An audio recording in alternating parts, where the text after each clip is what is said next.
Ya, kita kembali lagi dalam diskusi titik temu. Kita sudah hampir di penghujung. Ya, kita tinggal 2 segmen lagi dan tidak terasa nih dalam diskusi kita. Nah, di segmen ini saya ingin mengajak ke narasumber saya untuk membahas apa sih untungnya Kaisang menjadi ketua PSI. Ya. Begitu. Dan apa untungnya bagi Kaisang dan apa untungnya bagi PSI? Atau jangan-jangan nggak ada untungnya? Nah, gimana menurut Mas Andika? Bagi Kaisang tentu ini pencapaian politik, karir politik yang luar biasa, menjadi ketum parpol di usia 20 sekian ya, di bawah 30 lah kira-kira. Ini ketua paling muda. Paling muda, bisa sejajar dengan Bu Megawati coba. Ketua paling cepat. Ketua paling cepat. 2 hari baru jadi anggota. Ya, hari ketiga langsung jadi ketua umum. 2 hari. Semua ya dia. Jadi bagi Kaisang tentu ini sangat luar biasa Bang Sebastian ya. Dan bagi PSI juga tentu ini sangat menguntungkan. Pasti PSI mengkalkulasi benefit apa yang bisa diperoleh dari menjadikan Kaisang sebagai ketum. Minimal akses terhadap sumber daya politik yang dimiliki oleh lingkaran keluarga Pak Jokowi, Kaisang yang berada dalam lingkaran keluarga Pak Jokowi itu bisa didekati dengan lebih mudah gitu ya. Dan kita dalam politik kan ini tentang cerita mendekati akses terhadap resources. Jadi ini satu hal yang menguntungkan bagi PSI dalam mencapai targetnya di parliamentary threshold gitu. Oh gitu. Nah, ya. Ini kalau mendengar penjelasan ini, maka saya bisa mengatakan berarti PSI ini cerdas sekali dong. Bisa mengambil Kaisang ini menjadi ketua kalau mereka bisa mendapatkan akses penting yang dimiliki oleh bapaknya untuk membesarkan partai. Betul, tentu ketika Kaisang saat ini sebagai putra dari Pak Jokowi yang menjabat sebagai seorang presiden, satu privilege dimiliki oleh PSI, minimal tidak dimusuhi oleh banyak orang gitu. Jadi Kaisang ini sebagai dalam jangka pendek itu bisa memenuhi kebutuhan politik PSI dalam menghadapi Pileg 2024 Bang Sebastian. Ya. Dan ini satu resources yang sangat sedikit sekali, sangat langka. Ya. Ini akses ini kan bisa macam-macam. Aksesnya bisa macam-macam. Ya kan? Termasuk akses modal misalnya. Termasuk akses modal. Tentu para financial supporter parpol pasti butuh kekuatan finansial. Trust kepada PSI hari ini meningkat karena dipimpin oleh seorang anak presiden. Ya, dan disitulah satu privilege, satu keistimewaan yang dimiliki oleh PSI dan nggak dimiliki oleh partai lain. Oke, jadi Mas Andika melihat bahwa ini suatu prestasi dan prestis bagi prestasi dan prestis. Ya kan? Prestasi dan prestis bagi PSI. Ya. Tapi di sisi yang lain, ini juga keuntungan yang luar biasa bagi PSI. Ya, karena tentu. Mereka bisa memanfaatkan fasilitas. Politik itu kan seni saling memanfaatkan. Oke. Nah, saya ke Kak Erlinda. Ini Kak Erlinda sama pertanyaan saya. Apa untungnya bagi PSI? Jadi ini sudah dijelaskan oleh ini. Tapi menurut Kak Erlinda, apa keuntungan selain yang dijelaskan oleh Mas Andika tadi dengan Kaisang ini menjadi ketua PSI? Ya, sebelumnya juga saya akan mengingatkan bahwa akan ada turbulensi di sosial masyarakat kita. Khususnya kaum Gen Z, milenial dan kaum emak-emak. Karena turbulensinya di sini adalah kekuatan politik kita saat ini kan adalah kita tahu bagaimana partai-partai yang pendahulu kokoh dan sebagainya tiba-tiba sekarang muncul dan kita tahu sudah dijelaskan sama Bung Rai maupun Mas Andika bagaimana tadi PDIP, bagaimana tiba-tiba tadi privilege dapat nih di PSI. Lagi-lagi sosial di masyarakat kita, terutama tadi saya sebutkan kelompok-kelompok yang akan mudah sekali mau masuk kemana, tergantung nanti strategi politik pada saat kampanye. Bagaimana mereka mendekati kelompok ibu-ibu ataupun emak-emak ini, baik itu emak-emak muda maupun emak-emak lansia ya, seperti itu, yang mempunyai hak pilih, termasuk kaum milenial dan kelompok Gen Z, gitu. Kalau dikatakan privilege, iya saya setuju ada privilege-nya. Tapi jangan salah, kelompok masyarakat kita, anak muda zaman sekarang yang masih idealis, kita bisa lihat. Karena pada waktu saya masih di KPAI, Kemenkumham itu melakukan pendidikan politik untuk adik-adik kita di jenjang sekolah menengah atas dan sederajat. Itu kita acungin jempol. Oke, nah sekarang kembali lagi tadi. Soal apa untungnya PSI mendapat ketua Kaisang? Dalam konteks Atau sosial, Kaisang yang mendapat keuntungan? dua-duanya dapat, Mas. Dua-duanya dapat? Bung Apa? Sbas. Keuntungan bagi Kaisang? Kalau keuntungan bagi Kaisang, dia bisa katakan bahwa mewakili anak muda zaman sekarang, yang penting kamu mempunyai sesuatu hal yang tadi sudah disampaikan untuk Kaisang, yang mereka memang pro kepada Pak Jokowi saat ini, ya Kaisang nanti akan bisa meraup suara-suara yang tadi memang mendewakan dalam tanda kutip Pak Jokowi, iya kan? Nah itu bisa masuk nanti ke gerbongnya PSI. PSI diuntungkan di sana. Oke, jadi pengikut-pengikut Pak Jokowi, pemilih-pemilih setia Pak Jokowi mungkin akan memilih Bisa PSI, bisa ke Ganjar, kan seperti itu. Oke. Nah, Lalu keuntungan untuk PSI dan tim, dia juga akan mempunyai privilege. Suara-suara ini nanti akan bisa masuk juga ke PSI, dan PSI pun nanti tergantung sekali lagi ya, tergantung bagaimana strategi komunikasi politiknya kepada pemilih semuanya itu seperti apa. Karena tidak menutup kemungkinan bagi orang yang masih awam tentang pendidikan politik, mereka gampang mudah terprovokasi dengan iming-iming politik, iming-iming kampanye nanti, ya kan?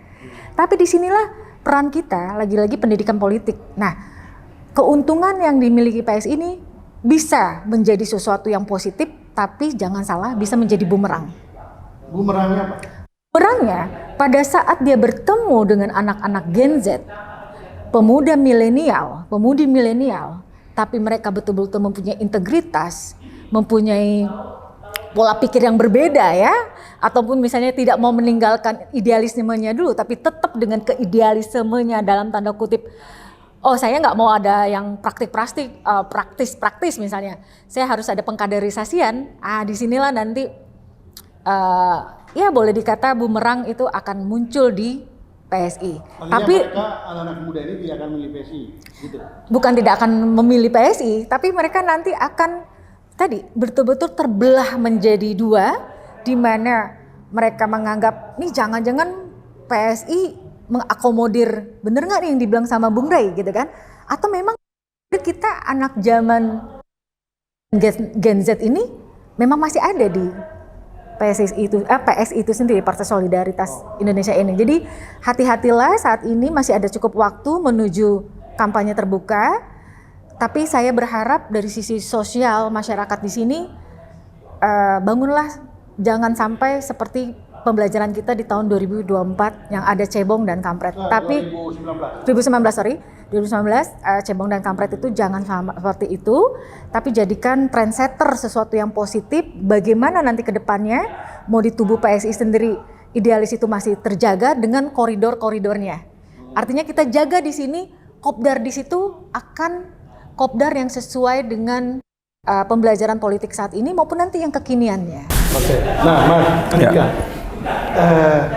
ini kan bagi Kaisang itu kan menjadi sebuah prestasi yang luar biasa. Ya. Kalau di tangan Kaisang, PSI ini bisa lolos threshold. Ya. Dan itu akan menjadi loncatan politik bagi karir Kaisang. Tapi sebaliknya, kalau ternyata di tangan Kaisang, PSI ini ternyata sama juga, nasibnya juga sama seperti sebelumnya dan nggak bisa lolos threshold, apa yang terjadi dengan Kaisang? Ya, tentu bagi Kaisang ini menjadi pertaruhan. Ya, apakah mau dicatat sebagai ketum yang sukses membawa PSI meningkat, atau ya tadi gagal ya. Tetapi saya melihat sebenarnya dengan resources yang dimiliki oleh Kaisang, resources sosial, resources politik, tentu modal PSI untuk lebih bagus di tahun 2004 lebih besar peluangnya, Bang. Kalau saya melihat itu ya. Jadi saya nggak khawatir PSI ini ditinggal atau kehilangan dari pemilih-pemilihnya. Justru bisa jadi ada migrasi meskipun nggak besar dari pemilih Pak Jokowi yang tadinya ada di PDIP menuju ke PSI. Ya, karena approval ratingnya itu kan sekarang udah hampir 80% Pak Jokowi. Taruhlah 10% saja atau 5% pindah ke PSI, itu satu lompatan yang luar biasa bagi PSI di 2024. Oh, karena ada yang mengatakan begini, ini pertaruhan bagi PSI. Ya. Pemilu 2024 itu adalah pertaruhan bagi PSI. Kalau 2024 mereka tidak lolos threshold, maka selesailah PSI itu dan mungkin mereka akan membuarkan diri. Bagaimana? Ya, Mas Andika? saya dari kalkulasi elektabilitas survei misalnya kalau kita lihat, memang PSI masih di papan bawah sekali, ya, di bawah 5% lah itu partai politik sekarang. Tetapi tadi 2%, ya Bang Rey ya. Tetapi dengan pendukung Pak Jokowi 80% menyukai pemerintahan hari ini, dan ditambah mungkin kalau saya pernah ada survei saya menanyakan apakah Anda akan mengikuti pilihan politik Pak Jokowi? Jawabannya tuh 15% minimal, Bang Sebastian, yang akan ngikut kemanapun Pak Jokowi akan pergi. Oh gitu, 15%. 15% dari 80% yang suka dengan kinerja pemerintahan. Jadi dengan 15% itu Artinya ceruknya cukup besar Cukup untuk besar. PSI mendapatkan insentif elektoral dari para loyalis Pak Jokowi gitu. nah itu yang saya bilang tadi. Kalau itu yang terjadi, Ya. maka sebetulnya ini PSI yang cerdas melihat Ya. peluang ini sehingga mereka mengambil Kaisang menjadi ketua. Iya, Kalau semata-mata yang Gimana Bung Ray? PSI cerdas mengkalkulasi itu Iya, Bang kan? Sebastian. Iya. Tapi Pak Jokowi juga punya kebutuhan politik yang bisa dipenuhi oleh PSI. Tapi kegalauan di masyarakat kita nanti sosial nih. itu yang saya mau katakan. Jadi kalau Anda Ya, ini pertanyaannya begini Bung Ray. bukan, saya mau Ya, justru jadi- yang bagi saya menarik yang ini. Ya, Yang ini menarik. Pertanyaannya Sebastian. Bung Ray, apa untungnya bagi PSI dengan Kaisang menjadi ketua? Ya tadi kan itu hampir sama dengan pertanyaan tadi sebenarnya. Iya, sama. Mereka mengejar suara dan itu mereka akui terus terang. Ya. Lolos Mere- threshold ya Bung ya. Iya, mereka mau mengatakan dengan Kaisang itu mereka berharap wibawa Pak Jokowi itu ke bawah untuk mendapatkan suara sehingga mereka lolos parliamentary threshold. Dan bagus dong. Nah, ini bagusnya pertanyaanmu di sini. Ya. Bagus kalau Anda partai politik lama. Karena partai politik lama itu ngejarnya suara. Nggak peduli apakah efeknya mendidik publik macam-macam dan seterusnya. Itu yang saya sebut, loh ini gaya lama nih. Casing muda, isi gaya lama. Itu yang saya sebutkan tadi. yang Kalau dididiknya semacam, yang mana? loh kan itu yang kita diskusikan dari tadi. Segmen pertama ya. Iya, jangan balik lagi ke sana dong. Tapi kan sesuai ADART Bung. Hah? Jadi kok saya nyelak ya? Justru sekarang yang mereka mulai dipertanyakan orang, ini mekanismenya sesuai ADART enggak? Gitu loh kira-kira tuh. Berarti Karena- kita ada sesi ini Bung. karena ada kan ADART pernyataan, nih. ada pernyataan tuh dari sebagian dewan pembina, bukan dewan pembina PSI. Mana dedamu? Ini dadaku. Sekarang rasanya bukan lagi begitu. Mana dada bapakmu? Ini dada bapak saya. Udah beda tuh. Udah beda sekarang. Marilah kita saling memperlihatkan di mana dada bapak kita gitu. Nah ini mana ininya? Kalau Anda tujuannya sekedar dapat suara tapi mengabaikan prinsip-prinsip pengelolaan partai, mengabaikan pendidikan partai macam-macam, ya apa bedanya dengan partai yang lain? Itu yang saya mau katakan. Gitu. Dan dalam konteks inilah istilah saya itu pada akhirnya setidaknya hari ini PSI ya kan dikalahkan oleh politik, bukan mengalahkan politik. Ya, karena mereka memang sudah membentuk partai politik, pasti mereka menjadi makhluk. Silakan. Kalau Ya. silakan itu bisa dipahami, Bas. Bisa dipahami, bisa dimengerti macam-macam itu. Tapi pemahaman pengertian kita tidak dengar serta-merta membiarkan idealisme berpartai itu diobok-obok. Itu loh Bung, kira-kira. sorry, dari ilmu sosial, Gen Z ini belum punya kematangan, jangankan kematangan, Bung, ya. Tapi tentang pendidikan politik mereka tidak tahu sama sekali karena belum tersentuh. Itulah Jadi ini tugas kegoncangan partai. yang boleh dikatakan akan turbulensi luar biasa di sosial masyarakat kita. Itulah tugas partai. Salah satu tujuan mendirikan partai politik dalam undang-undang partai dinyatakan bagian dari pendidikan politik masyarakat. Tapi anak Gen Z itu nanti Kalau Anda- biasanya langsung yang tadi simple. Oke, saya nggak mau milih yang kayak gitu. Mungkin kekinian sekarang ya mengundangkan. Ya. Nah ini nih. nanti. Kalau itu kita tidak gugat tadi. Makanya kalau caranya mau pakai WhatsApp, Zoom silakan. Itu soal cara mekanisme. Tapi prinsip-prinsip pemilihan ketua umum itu harus tetap ditegakkan. Ya. Kalau apalagi mereka menyebut sebagai partai. Partai itu jelas-jelas disebutkan proses pemilihan ketua umum harus dilakukan berdasarkan prinsip-prinsip yang demokratik. Ya, Bung Rey, Itu partai kira-kira. begini, PSI itu memang sedang berada di persimpangan jalan. Dan ini pemilu 2024 itu menjadi pertaruhan. Kalau mereka tidak lolos threshold di 2024, maka partai ini akan bubar. Karena itu mereka mencari cara supaya partai ini masih punya masa depan. Iya. Supaya bisa lolos threshold. Nah, salah satu cara tadi yang dijelaskan oleh Bung Andika, ya milih Iya. ini pilih Ya kan, Kaisang. Iya kan Sebas, kita kan tidak membicarakan soal Strategi. bukan, kita tidak sedang membicarakan mereka boleh melakukan ini, boleh melakukan itu urusan mereka. Dan bukan benar salah juga ya. Enggak, tapi gitu Anda memilih itu, ya saya karena Anda partai politik adalah milik publik, ya saya mengatakan keliru dong caranya. Itu aja. Bahwa Anda tetap mau di situ ya silakan. Memang cuma itu yang bisa kita lakukan juga. Yang keliru menurut Bung Rey itu karena kopdarnya itu, mekanisme kopdarnya. Bukan, mau Anda sebut, ini Bung Sebastian bagaimana nih? Yang mau Anda sebut kopdar kayak apa, bagi kita nggak ada masalah, Bung Sebastian. Oke. Mau Anda pakai Zoom pakai apa, bagi kita itu nggak ada masalah. Tapi prinsip-prinsip yang disebut dengan pemilihan ketua umum itu, tegakkan dong. Ada mekanismenya. Ada syarat-syaratnya, ada mekanismenya. Umumnya misalnya partai politik calon ketua umum pernah berbakti selama berapa tahun. Kan begitu. Jadi caleg aja ada syarat Pak pada ketua umum.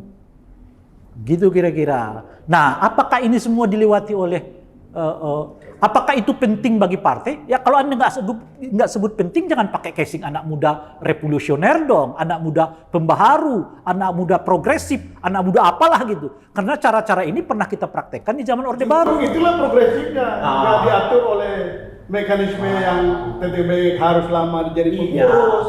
Kalau harus lama jadi pengurus. Yang harus jadi menurut saya pengurus, gini loh Bang mekanisme yang Sabas. lama itu. Kalau Anda sebut progresif tapi menyuruh kembali apa yang terjadi zaman Orde Baru, di mana progresifnya? Begitu ya.